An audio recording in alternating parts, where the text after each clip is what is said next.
In this video, I'm going to be ranking every arc in Adventure Time from worst to best. For the purpose of this video, I'm classifying an arc as any story that takes place over multiple episodes. So it could be something as short as the journey to the Nightosphere, or as long as the overarching story of Simon and Betty, which spans multiple seasons. The reason I'm ranking each arc instead of each episode is that I feel this does a better job representing the show as a whole, as it was never really meant to be watched episode by episode, or at least the creators never intended for it to be. I'm going to be ranking these arcs based on a few things, such as importance to the story and general enjoyability. But remember that at the end of the day, this whole video is just my opinion, so take it with a grain of salt. Don't forget to subscribe if you want to see more content from me in the future. Anyways, enjoy the video. Okay, quickly, this is Future Amber. This video is a re-upload because Warner Bros took down the original, so I'm just adding this disclaimer here. Also, I have a Discord now. Coming in at last place, we have the story of Jake and Lay's kids, also known as the Pups. They're only at the bottom of the list because I wasn't really sure if I should consider them an arc at all, but I looked at my description and decided to count it, mainly because it has 6 episodes in total, so I decided I would throw it in. I have no problems with any of the individual episodes, and honestly, I think they were all pretty good, being some of the better filler in the show, but my main problem is just that there isn't really enough. After the episode where the pups are born, each pup only gets 1 episode, and even though they are pretty good episodes, they don't really have any story impact, and I do wish each pup got a little more. Adventure Time is a show that thrives off of its amazing character writing, and all of the pups are written really well, but because we don't get to see them that much, it's very hard to get attached to them as characters. I definitely feel like they have a lot of wasted potential, but for the purpose of this video, I decided to put them in last place. In 21st place, we have Uncle Gumbald, who only has a few episodes because he was introduced very late in the show's run. By the time he was introduced, Cartoon Network was very clear about cancelling the show, so his character had to be developed way faster than it probably should have been, and although I did enjoy his introduction, and his story did make some sense, I don't really think his episodes lived up to the high standard that Adventure Time has set for its villains. Gumbald was the main antagonist of the final arc, and was fairly one-dimensional. Being a one-dimensional villain isn't always a bad thing, especially in Adventure Time, where the Lich is probably the best villain in the show, and he does so while being pure evil, but Gumbald, on the other hand, despite being pure evil, doesn't really have the same ring to him. Gumbald isn't necessarily weak, but he's not really menacing. His drive isn't really well explained, and his appeal as a villain just isn't as high as I would hope for it to be. Another reason it's so low is that the peak of his villainy doesn't really have any consequences and is immediately shadowed by Golb, who is significantly more interesting. Overall, he just seems kind of replaceable and never really seemed like he had a chance to deliver a lasting impact that could have cemented him as a more memorable villain. It did seem like he was going to have a redemption, but because it was a red herring, I decided I would put him this low on the list.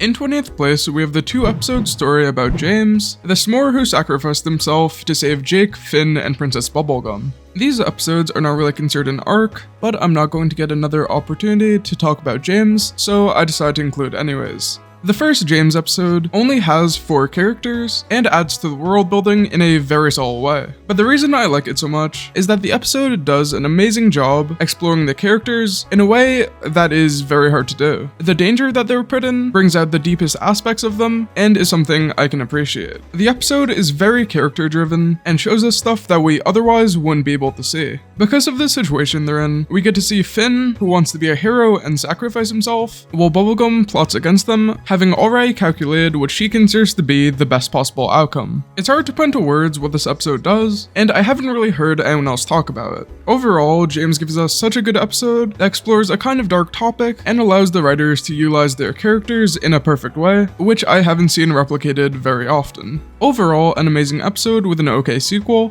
but because it's only 2 episodes, I decided to put it in 20th place.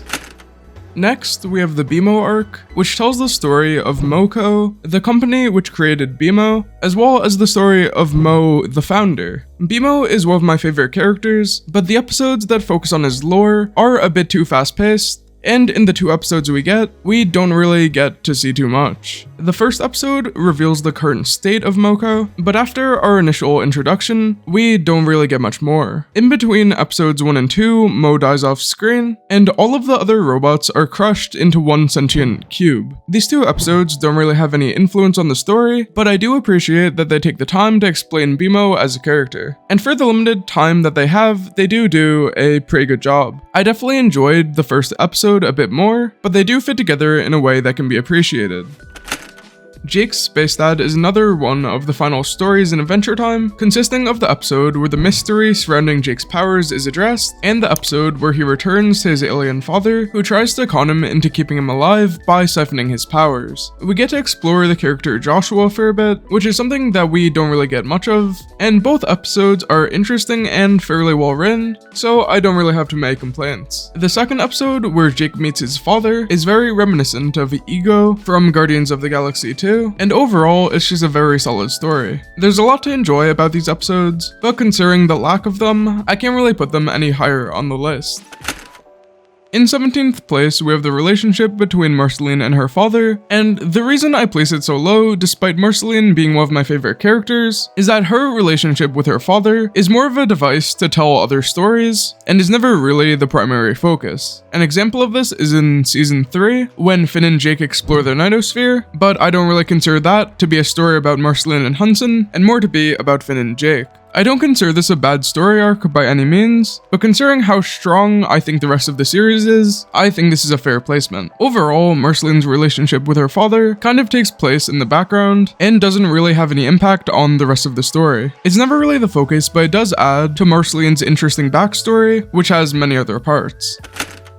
The 2-episode story where Finn and Jake journey through the Nightosphere is a very early instance of continuity, where the second episode takes place directly after the first, which is much more common in the later seasons. This journey doesn't really have much impact on the story, and is fairly short, but the reason that I'm placing this high is that this is one of the first times Adventure Time dares to have a story that spans multiple episodes, and I feel like it inspired some of what the show would later become. The story itself is a fun journey, with multiple parts that run at the same time, and it's overall just really enjoyable, and perfectly shows the type of storytelling that Adventure Time is great at. But other than that, I don't really have too much to say.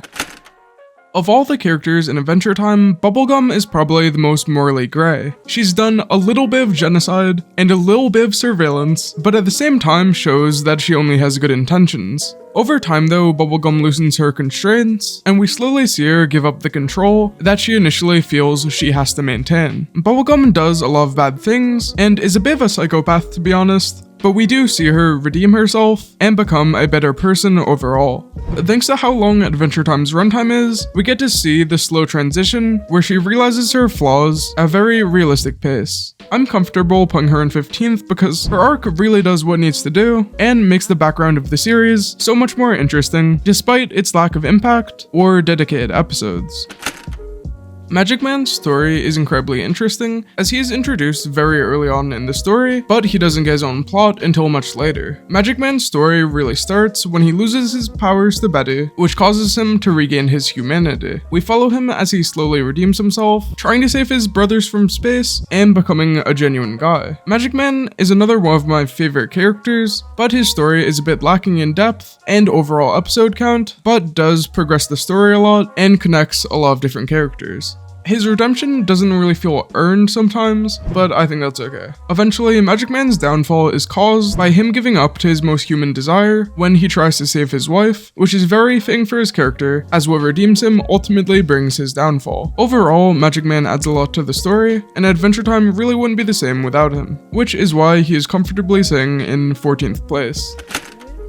Just like Magic Man, Susan Strong was introduced very early on in the series, but isn't until much later when her backstory is explained. In the early seasons, we learn that Susan is also a human, but the writers don't really do much with this, despite its implications until much later on. When we do eventually learn more about Susan's past, the ambiguity around her character plays very well into her story, and it's a long time until we receive the last piece of the puzzle. Susan's story revolves around her past and the slow reveal of her origin. Her own confusion as she discovers her past is delivered very well, but she isn't higher on the list because none of her initial character development really matters after she gets her memories back, and she essentially becomes a new character. Her story doesn't have much impact on the rest of the characters, but the episodes she's in are good enough to make up for this and put her this far into the list. Fern is another character who is introduced fairly late into the story, and from start to end, it's tragic. Who he is a bit confusing, as he's controlled by the grass curse and we're never really told to what extent, but for the later half of his character, he mainly serves as an antagonist, which halts some of the development we would get, as we don't get to see him as much. Fern is the original version of Finn who was turned into a sword due to Prismo's plan B, and when he is given a body, we're told that he's Finn, but it's clear that he's not. Fern's story ends when he defeats the grass spirit, but by doing so, he passes away, as without the grass spirit, he has no body, and he turns into a seed. Fern develops in a much different way for most characters, and somewhat benefits from this, but being a villain in the later seasons, he does suffer from the lack of screen time, as the writers had a lot of other plotlines that they had to resolve. His story is very unique, but I would say that 12th place is a very fair placement, considering how good some of the other arcs are. In 11th place, we reach the middle of the list, where we start again to the really good stories. LemonHope is a fairly short story exploring the ideas of freedom, as LemonHope is saved from the kingdom of Lemongrab and wants to be free. But he struggles with the debt he has to pay to the people who saved him, as he initially feels that he doesn't owe them anything, even though they saved him. LemonHope is very young at the time and doesn't understand the concept, but we slowly see him learn that because people saved him, he should return the favor. We see LemonHope explore his freedom, learning about the world on his own, and facing the consequences of this. The reason I love this story so much is the fact that for the majority of it, we don't see many other characters besides LemonHope, excluding the fact that Flannel Boxing Day is very clearly Princess Bubblegum in disguise. I feel like the message in LemonHope's story is pretty good, and it utilizes unique circumstances to convey a message that the main story doesn't have the tools to do. The story is far separated from most of the series, but in that very same way, it becomes its own story, which places it so high on the list. The end of Season 6 is probably the most complicated that Adventure Time ever gets. It starts with Orgalorg trapped in Gunther's subconscious, catfishing the Cosmic Owl into entering Princess Bubblegum's dream, meaning it will come true. After this, Orgalorg wrecks up the dream, which directly foreshadows Princess Bubblegum's loss of the Candy Kingdom, as the presence of the Cosmic Owl means that the dream symbolically shows the events to come. At the same time, the Catalyst Comet is in course to strike Oo, and once Orgalorg gains control, he escapes to space using Princess Bubblegum's rocket, which is unattended because in his dream he tricked the Cosmic Owl and created the prophetic dream that did this, meaning the one way to get to space was unattended. The plot here is so complicated, and I didn't understand it for a really long time, but now that I do, it's hard not to appreciate how much effort the writers put in. The build-up to everything is done perfectly, but the arc ends somewhat anticlimactically, as Finn pretty easily defeats Orgalorg, but it's still very well executed and sets up a lot of other storylines. Overall, it's very enjoyable, and I believe it deserves its spot in the top 10. Elemental is the 8-episode story in the 9th season, where Patient St. Pim plots to change Oo, and Finn, Jake, Betty, and the Ice King work to revert her spell. The plot is solid, and each individual episode delivers pretty well, but of the 3 miniseries in the show, I believe that this one is the weakest. Its greatest impact is setting up the final season with Betty's betrayal, as well as reviving Uncle Gumbald, but other than that, it doesn't have too much impact on the story. The parts with Betty are very interesting, and I'm glad we got to see them, but I consider that to be part of her arc, rather than Elemental itself. The episodes are more polished than most, and the character interactions we get are some of the best in the show, but for a lore-driven part of the story, not much has changed, so I can't really put it too much higher on the list.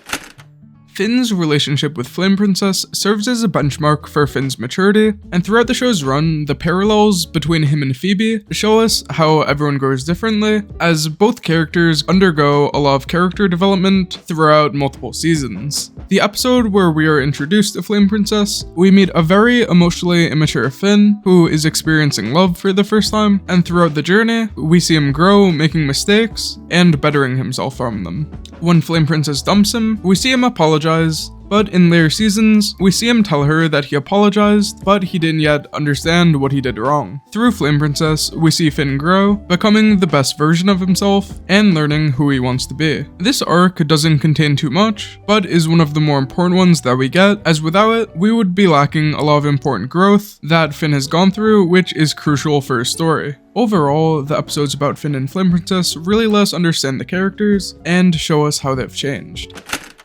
Islands is the second 8-episode miniseries that we get, following Finn's journey through the islands that used to hold the last remaining humans before they were abandoned. During this journey, we get to learn about Finn's past and a bit about what happened to the rest of his people. We learn that his dad only abandoned him to save him, which was foreshadowed in season 7, and about his mother, who was like him, working to help people in her own way. Islands reveals a lot about the past and allows Finn the closure which is required for him to grow, and the way the writers tell us the story about the past is done perfectly, leaving just enough to imagination while giving us details to build off of. We're shown a part of the world that we never knew existed, and it perfectly conveys the message of how much is out there and how we can benefit when we change our way of thinking, which is something that I think we could all learn from. Islands is a very closed off story, but manages to capture a certain emotion that other shows aren't capable of, which is why it's placed so high on the list.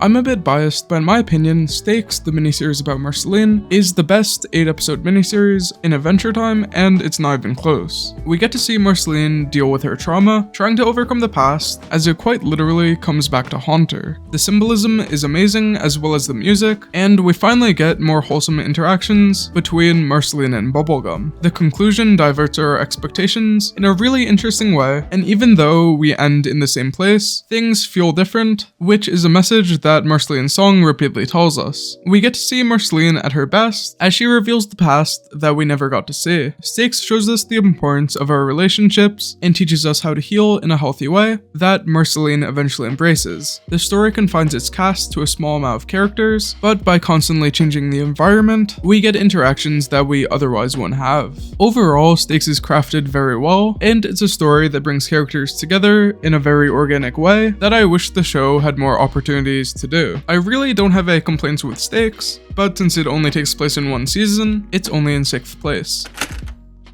Coming in 5th place, we have the Lich, Adventure Time's greatest villain, who is a force of evil that consistently comes back, leaving a trail of death and destruction wherever he goes.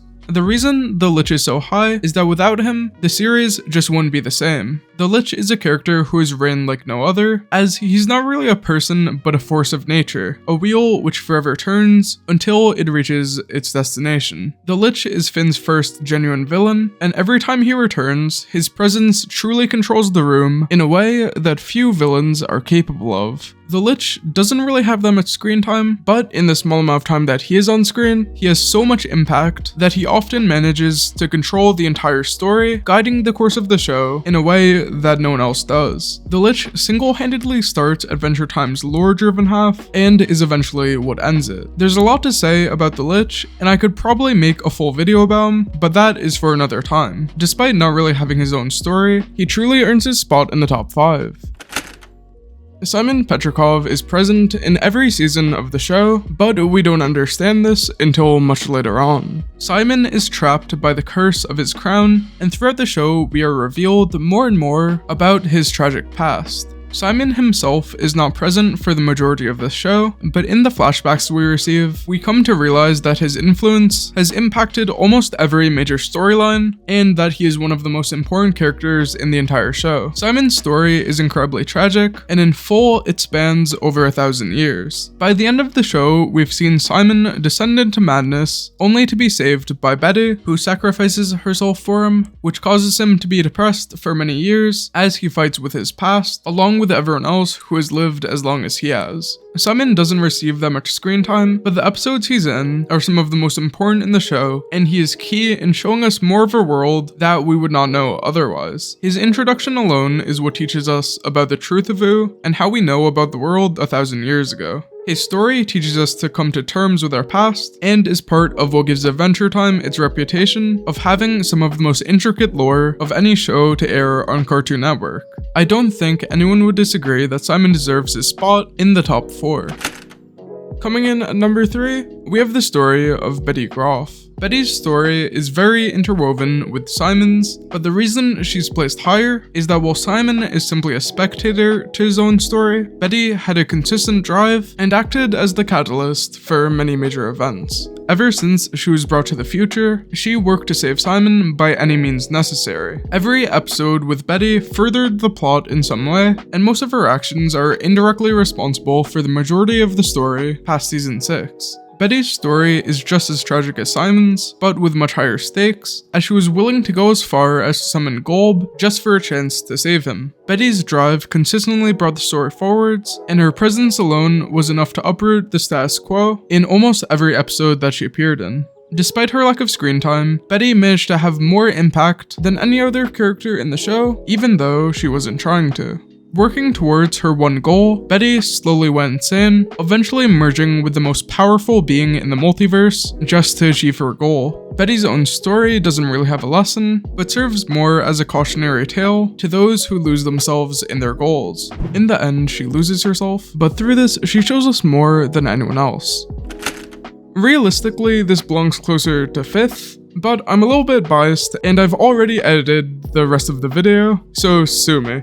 It's my video. The relationship between Marceline and Princess Bubblegum is very interesting, as when we see them interact for the first time, we see that they don't like each other, but this isn't really explained. We eventually learn a bit more about their backstory, but it isn't for a while that we get anything explicit. The first reveal is when Marceline sings about her feelings in the episode What Was Missing, and we aren't really told what it means, but we do learn that there's clearly something more that has happened in the past. Throughout the show, we see the pair slowly rekindle their friendship, healing their toxic past on multiple adventures, and eventually getting back together in the series finale. During Obsidian, we see what initially drove them apart, and how far they had come since then. Obsidian makes the events of the series so much more impactful, as we finally understand how meaningful each interaction really was. Even without Obsidian, their story is amazing, and has some of the best chemistry in a show that could be watched by anyone. Their story spans multiple seasons, and is paced very well, which brings it up so high. Their story genuinely has no flaws, and the only reason that isn't any higher is that it was never really the main focus of the story, other than kind of during stakes. We finally made it to first place. Finn's father is originally a mystery, but when Billy reveals his location, this kickstarts a chain of events which lead to some of the most memorable moments in Adventure Time that I think everyone would agree with. Finn's journey to the Citadel encapsulates a wide spectrum of emotions and makes for some of the most amazing moments in the series. While Jake pushes forwards, trying to power through the death of his friend, Finn has to grapple with the realization that his father isn't who he wants him to be after meeting him for the first time. He saw him out for answers, but was only given more questions. It's during these episodes that we receive the Lich's iconic speech, and witness the moment when Finn loses his arm. And these two things alone are two of the most famous moments in the entire show. On top of this, we get even more amazing episodes, like The Tower, where Finn believes he could build a tower to space and reach his dad. The reason this arc is so high on the list is that it encapsulates a feeling of dreamlike wonder that media rarely succeeds at doing, and it does so in a way that cannot be replicated. It's when Finn's character really starts to develop, and through Finn's interactions with his father, we see him eventually come to terms with his past, maturing naturally in a way that is written perfectly. Originally, I had this arc way lower on the list, but after thinking for a while, I kept bringing it up, and eventually decided that it was deserving of first place, and I hope you could agree. But anyways, that's all for now, so don't forget to subscribe if you enjoyed. Anyways, peace.